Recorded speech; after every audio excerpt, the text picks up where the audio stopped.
नमस्कार दोस्तों, स्वागत है आपका अपने YouTube channel Nilesh study class में। दोस्तों, आज की वीडियो होने वाली है बहुत खास। बने रहिए नीलेश स्टडी क्लास के साथ, क्योंकि आज की वीडियो में हम बात करें जो बोर्ड एग्जाम वाले होते हैं, चाहे वो 10 के बच्चे हों या 12 के, उनके लिए ये जो एक क्वेश्चन आता है सेकंड या थर्ड नंबर पर, थर्ड पर आता है शायद, हाँ फर्स्ट पर आता है गद्यांश से, और सेकंड पर आता है पद्यांश से, और थर्ड नंबर पर ये आता है आपके लिए गद्यांश, फोर्थ नंबर पर आता है पद्यांश। इसकी आपको करनी होती है व्याख्या। जो हिंदी की बात कर रहे हैं हम एक्चुअली में, तो हिंदी में आता है गद्यांश और पद्यांश, उसकी व्याख्या करनी आती है। तो उसकी व्याख्या करते टाइम आपको कौन कौन सी बातें ध्यान देनी है, तो गद्यांश एवं पद्यांश की व्याख्या करते समय ध्यान देने योग्य बातें, तो आज हम इस विषय पर बात करने वाले हैं। और आज इसी विषय पर पूरी वीडियो होने वाली है कि हमको किस किस टॉपिक पर मुख्यतः फोकस करना चाहिए, ध्यान देना चाहिए, ताकि हम अच्छे से अच्छे स्कोर गेन कर पाएँ। जो गद्यांश और पद्यांश से संबंधित नंबर हैं वो हमारे किसी भी हाल में ना कटें। इसके लिए बने रहिए नीलेश स्टडी क्लास के साथ। तो चलिए दोस्तों, वीडियो शुरू करते हैं। तो आज की वीडियो में गद्यांश एवं पद्यांश की व्याख्या करते समय ध्यान देने योग्य बातें। इसमें फर्स्ट बात क्या है हमारा, तो फर्स्ट है इसमें संदर्भ, यानी आपको क्या करना है, संदर्भ पर ध्यान देना है। अब देखिए, आपको जो गद्यांश और पद्यांश के होते हैं, तो जितने भी आपके लिए टॉपिक्स हों, उन टॉपिक्स की आप इस तरह से टेबल बना लीजिए। ठीक है, टेबल बना ली। टेबल बनाने के बाद आपको इस तरह से टेबल बनाने के बाद आपको करना है यहाँ 20 से ये 2, तो आपको इस पर लिखना है गद्य, गद्य, और इस पर लिखना है पद्य। ठीक है, तो इस पर लिखनी है गद्य की रचना और इस पर लिखनी है पद्य की रचना। अब देखते हैं हम क्या करेंगे इसमें। तो देखिए, इसमें लिखना है हमें, पहले लिखना है पाठ का नाम, और इसमें लिखना है हमें लेखक का नाम। ठीक है, इस तरह से लिखकर हम जितने भी हमारे पाठ हैं हम उसकी टेबल बना लेंगे अपनी इस तरह से। इसी तरह से हम सेम पद्य की करेंगे। यहाँ पर ये पाठ का नाम और यहाँ पर कवि, एक्चुअल में पद्य में कवि होते, तो यहाँ पर इस तरह से हम ये टेबल बना लेंगे। ठीक है, टेबल बनाने के बाद देखिए, टेबल बनाने के बाद आपको क्या करना है कि आपको इसको याद कर लेना है कि हमारा फर्स्ट चैप्टर कौन सा था, उसके लेखक ये थे, सेकंड चैप्टर ये था, इसके लेखक ये थे, थर्ड चैप्टर ये था, इसके लेखक ये थे। यानी कि आपको चैप्टर्स का नाम और उसके राइटर का नाम यानी लेखक का नाम अच्छे से याद कर लेना है। और साथ ही आपको ये भी याद रख लेना है कि आपको ये बताना है कि किस पाठ में किससे संबंधित बात की गई है। यानी कि जैसे फर्स्ट पार्ट हमारा जिस तरह से बात से लिया गया है, यानी जो हमारा फर्स्ट 9th में है ये बात, तो ये बात लिया गया है, यानी तो इसमें हमने जो लेखक है तो उसने सिर्फ और सिर्फ बात के बारे में बात की है। ठीक है, तो उससे संबंधित अगर आपको गद्यांश आएगा तो उसमें ज़रूर आप कहीं ना कहीं देख पाएंगे कि इससे संबंधित कोई एक बात होगी, तो उससे समझ जाएंगे कि हम कि ये पाठ बात नामक पाठ से लिया गया है। या फिर जैसे अशोक के फूल का आ गया, तो आपको अशोक के फूल से जो आपको पाठ है वो अच्छे से पढ़ लेना है, और उसमें इतना कुछ कर लेना है, इतने अच्छे से पढ़ लेना है कि अगर उसका एक शॉर्ट गद्यांश आए, यानी छोटा सा ही गद्यांश आता, ज़्यादा लंबा नहीं आता, तो वो आप पहचान पाओ कि ये इस वाले पाठ से लिया गया है और उसके राइटर ये है। तो आपको कुछ नहीं करना है, क्या करना है संदर्भ में, तो संदर्भ में लिखना है प्रस्तुत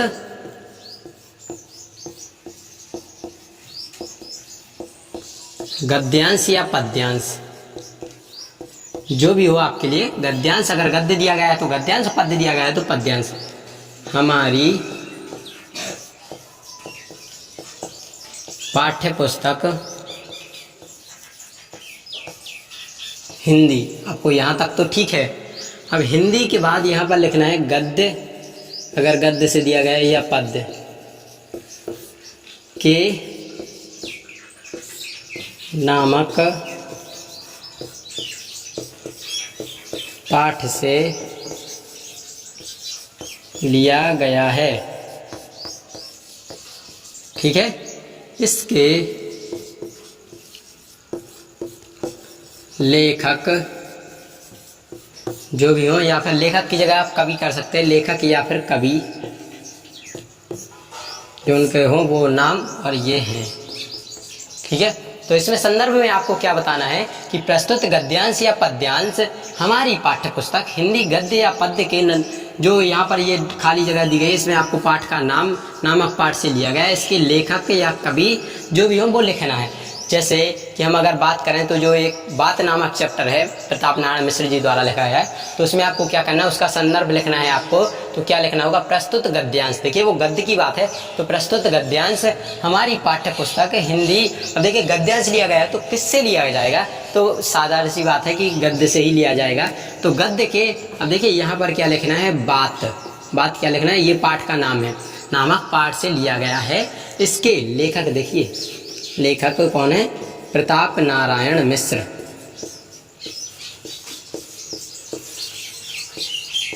तो क्या बताना है आपको, प्रस्तुत गद्यांश या पद्यांश हमारी पाठ्य पुस्तक हिंदी गद्य या पद्य के बात नामक पाठ से लिया गया है। इसके लेखक या कवि प्रताप नारायण मिश्र जी हैं।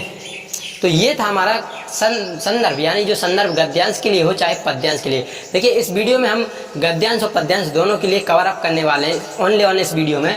तो देखिए गद्यांश के लिए अगर यहाँ पर गद्यांश दिया गया है तो गद्यांश लिखना है और पाठ्य पुस्तक हिंदी गद्य लिखना है, और यहाँ पर गद्य का नाम लिख देना है, पाठ का नामक पाठ से लिया गया। और यहाँ पर अगर देखिए गद्यांश लिया जा रहा है तो यहाँ पर लेखक आएंगे, और अगर आप पद्यांश ले रहे हैं तो यहाँ पर आएंगे कवि।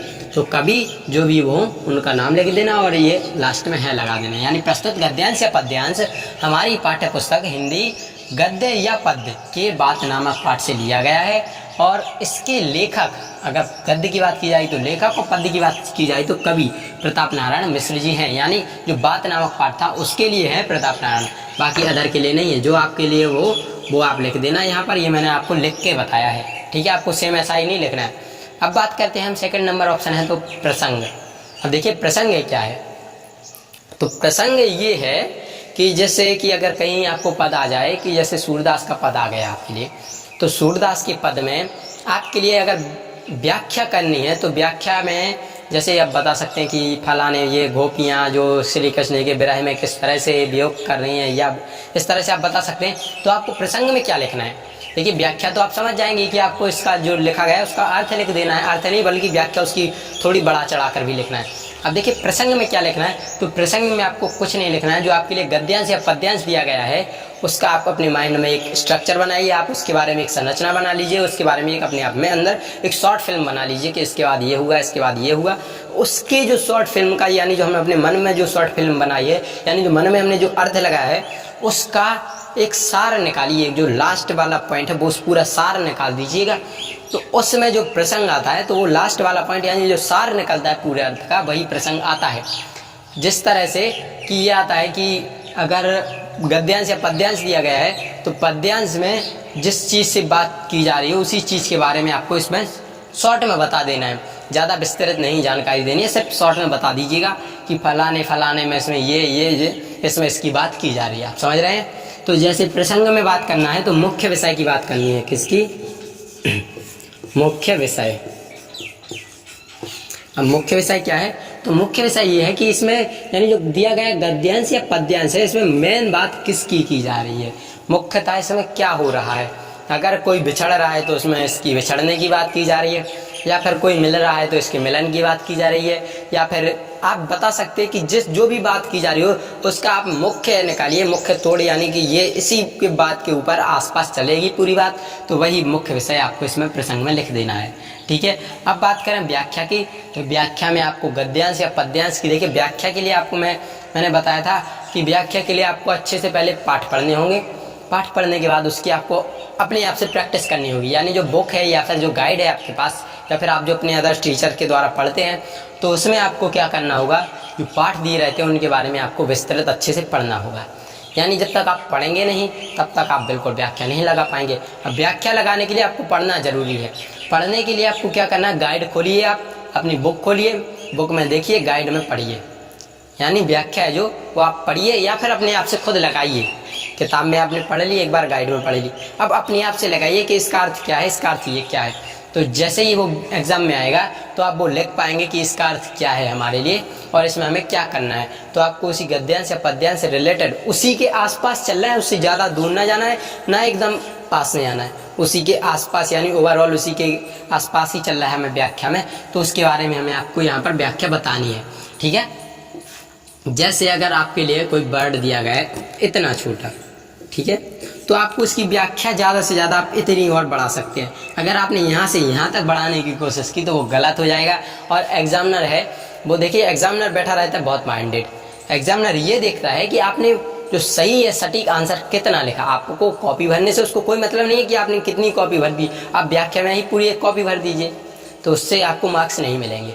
तो आपको क्या करना है, जो सटीक आंसर दिया रहता है, यानी जो लाइन दी है, जो ऊपर पंक्ति दी है, उसका जो आपको जो भावार्थ यानी जो बिल्कुल सटीक अर्थ है वही लिखना है। यहाँ पर आपको ज़्यादा बढ़ाने की ज़रूरत नहीं है, या फिर थोड़ी सी बात की जा रही है आप उसको इतना खींच दें कि बहुत सारा बहुत लंबा चौड़ा लिख दें, तो उससे आपको कोई फ़ायदा नहीं होगा, उससे आपको बल्कि ये नुकसान ही होगा। नुकसान ये होगा कि एग्जामिनर समझ जाएगा कि आपको आता नहीं है, तो आप वही दोहरा रहे, आप बड़ा चढ़ा कर लिख रहे, और आप एक बात को बार बार ना दोहराएं।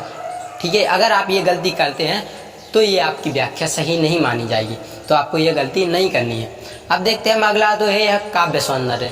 तो काव्य सौंदर्य में क्या है, तो काव्य सौंदर्य में जैसे आप देखिए कोई गद्यांश है, जैसे कोई गद्यांश लिया गया हमने भाषा के ऊपर, क्या भाषा, यानी जो हमारी भाषा है निज भाषा, उसके ऊपर कोई गद्यांश दिया गया है, तो गद्यांश दिया गया है तो उसमें काव्य सौंदर्य में आपको क्या लिखना है। तो काव्य सौंदर्य में आपको सबसे पहले जो भाषा से संबंधित कोई दोहा, श्लोक या चौपाई वगैरह कुछ भी आपको याद आ रहा हो तो आपको सबसे पहले वो लिख देना है।